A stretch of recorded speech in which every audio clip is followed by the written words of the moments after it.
किसी गांव में एक साधु रहता था। वो जब भी नाचता तो बारिश होती थी।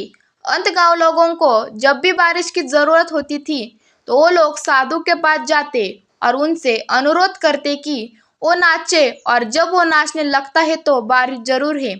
कुछ दिनों बाद चार लड़के शहर से गांव में घूमने आए।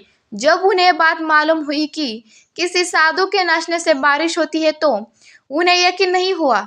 शहरी पढ़ाई लिखाई के घमंड में उन्होंने गांव वालों को चुनौती दे दी कि हम भी नाचेंगे तो बारिश होगी, और अगर हमारे नाचने से नहीं हुई तो उस साधु के नाचने से भी नहीं होगी।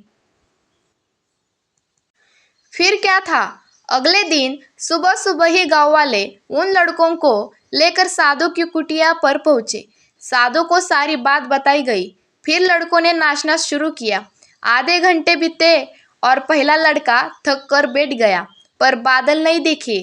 कुछ देर में दूसरे ने भी यही किया, और एक घंटा बीतते बीतते बाकी दोनों लड़के भी थक कर बैठ गए, पर बारिश नहीं हुई। अब साधु की बारी थी। उसने नाचना शुरू किया। एक घंटा बीता, बारिश नहीं हुई। साधु नाचता रहा। 2 घंटा बीता, बारिश नहीं हुई, पर साधु तो रुकने का नाम ही नहीं ले रहता था।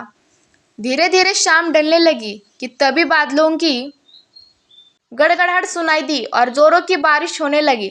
लड़के दंग रह गए और तुरंत साधु से क्षमा मांगी और पूछा, बाबा भला ऐसा क्यों हुआ कि हमारे नाचने से बारिश नहीं हुई और आपके नाचने से हो गई? साधु ने उत्तर दिया, जब मैं नाचता हूँ तो बातों का ध्यान रखता हूँ। पहली बात मैं ये सोचता हूँ कि अगर मैं नाचूंगा तो बारिश को बरसना ही पड़ेगा, और दूसरी है कि मैं तब तक नाचूंगा जब तक कि बारिश न हो जाए। सफलता पाने वालों में ही गुण विद्यमान होता है। वो जिस चीज को करते हैं उसमें उन्हें सफल होने का पूरा विश्वास होता है, और वो तब तक उस चीज को करते हैं जब तक कि उसमें सफल ना हो जाए। इसलिए यदि हमें सफलता हासिल करनी है तो उस साधु की तरह ही अपने ऊपर पूरा विश्वास होना चाहिए।